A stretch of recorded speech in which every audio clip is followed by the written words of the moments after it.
Guys వ్లాగే చేయకూడదు అనుకున్నాను. Location చూసిన తర్వాత వ్లాగ్ చేయకపోతే ఒక పాపం అనొచ్చు. అలాంటి లొకేషన్ అనొచ్చు వెయిలింగ్ కోన. ఫస్ట్ అక్కడి నుంచి కొంచెం కష్టంగా ఉంది, కానీ ఇక్కడ వచ్చిన వెంటనే చాలా చల్లగా క్లీన్గా సూపర్గా ఉంది. లెట్స్ లోపల వెళ్ళి వెయిలింగ్ కోన ఎలా ఉందో మనం చూద్దాం. అండ్ ఇంకా చాలా మాట్లాడదాం. మనతో పాటు చిన్నాన్న గారు వస్తున్నాడు. చిన్నాన్న వచ్చి 10 years తర్వాత వస్తున్నాడంట. చిన్నాన్న ఎక్స్పీరియన్స్ తెలుసుకుందాం. నా చిన్న 10 years తర్వాత ఓకే వస్తున్నాను. ఫుల్ ఎక్స్పీరియన్స్ మాత్రం అదిరిపోయింది. ఓకే, అప్పుడైతే చిన్నప్పుడు సైకిల్లో వచ్చేది, ఇప్పుడు బుల్లెట్లో వచ్చాను నేను. అవి చాలా నాస్టాల్జిక్ ఫీలింగ్. చాలా హ్యాపీగా ఉంది. ఇన్ని సంవత్సరాల తర్వాత మళ్ళీ రావడం, శివయ్యని దర్శించుకోవడం. 10 years ముందు ఎలా ఉంది, ఇప్పుడు ఎలా ఉంది? ఏమైనా మార్పులు మార్పులు అంటే ఏంలే, అట్టే ఉంది. నా చిన్నప్పుడు అట్టే ఉంది, ఇప్పుడు అట్టే ఉంది. కానీ అడవి గ్రోత్ అయినట్టు అనిపిస్తుంది. అప్పుడు ఎంత గ్రీన్గా లేదు, ఇప్పుడు ఒక బెటర్గా ఉంది, బాగుంది. ఓకే ఓకే గైస్, మీరు ఒకవేళ వెయిలింగ్ కోనకు వస్తున్నారంటే ఖచ్చితంగా వాటర్ బాటిల్స్ క్యారీ చేయండి, లేకపోతే చాలా కష్టం అయిపోతుంది. వాటర్ బాటిల్ మాత్రం ఖచ్చితంగా క్యారీ చేయండి. ఓకే, లేకపోతే దోలు తెరిపోతుంది మీకు.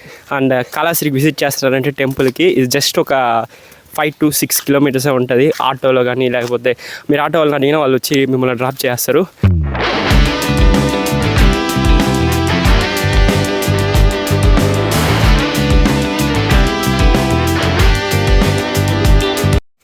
గైస్ చెప్పాలంటే వచ్చేటప్పుడు కొంచెం కష్టంగానే ఉంది, బట్ ఇక్కడ వచ్చిన తర్వాత చాలా మైండ్ పీస్ఫుల్గా ఉంది అనొచ్చు. చాలా స్ట్రెస్ టెన్షన్ ఉంది, అన్నీ పోయింది అనొచ్చు ఈ ప్లేస్కి వచ్చిన తర్వాత.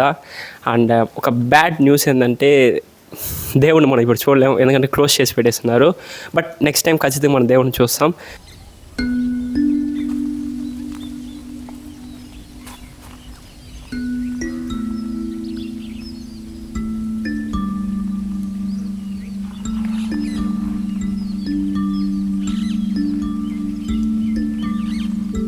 గైస్ చెప్పాలంటే మనకి వర్షం అయినా పడినా లేకపోతే కొంచెం రెస్ట్ తీసుకోవాలన్నా ఇక్కడ రేకుల షెడ్ అనేది వేసి పెట్టినారు. మన బ్యాడ్ లక్ ఏంటంటే టెంపుల్ అనేది క్లోజ్ చేసి పెట్టినారు. బట్ మీరు వచ్చేటప్పుడు ఏం చేస్తారంటే ఒకసారి కనుక్కోండి టెంపుల్ ఉందా లేదా, కింద మనుషులు అనేది ఉంటారు. టెంపుల్ ఓపెన్ ఉండేటప్పుడు రావచ్చు, లేకపోయినా పర్వాలేదు, జాలీగా వచ్చి మీరు ఎంజాయ్ చేయవచ్చు అనొచ్చు. అండ్ వాటర్ ఫెసిలిటీస్ అనేది ఇక్కడ ఉంది. వాటర్ రాదేమో అనుకున్నాను, బట్ వాటర్ అనేది దగ్గర వస్తుంది. టెంపుల్ క్లోజ్లో ఉన్నాయి, బట్ ఫుల్ సాటిస్ఫికేషన్ అనేది అనొచ్చు, పైకి దాకా వచ్చింది. అండ్ ఫైనలీ వాటర్ ఫాల్స్ దగ్గర వెళ్దాం. మ్యాక్సిమం వాటర్ రాదనుకుంటాను, ఒకళ్ళు వస్తే హ్యాపీ. ఓకేనా? ఓకే, ముందుకు అనేది వెళ్దాం.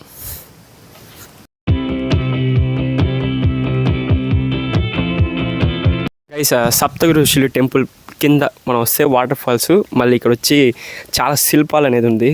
నిజం చెప్పాలంటే ఇది ఎప్పుడు చెక్కిన శిల్పాలు తెలియదు, కానీ చూసేదానికి చాలా పీస్ఫుల్గా మైండ్ అనేది ఉంది. అండ్ శివయ్య దగ్గర ఉన్నారు, నంది, అండ్ కొండపైన దగ్గర ఏదో చెక్కినారు దేవుళ్ళు శిల్పాలని. చూసేదానికి చాలా బాగుంది, మీరు చూడండి.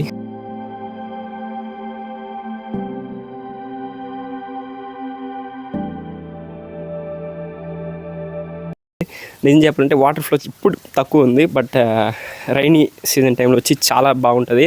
వాటర్ కూడా చాలా క్లీన్గా ఉందనొచ్చు. ఏమైనా మనం డబ్బులు వేసినా మనకి కనిపిస్తుంది అనొచ్చు, అంత క్లీన్గా ఉంది. అండ్ నేచర్ కూడా చాలా అందంగా సూపర్గా ఉందనొచ్చు.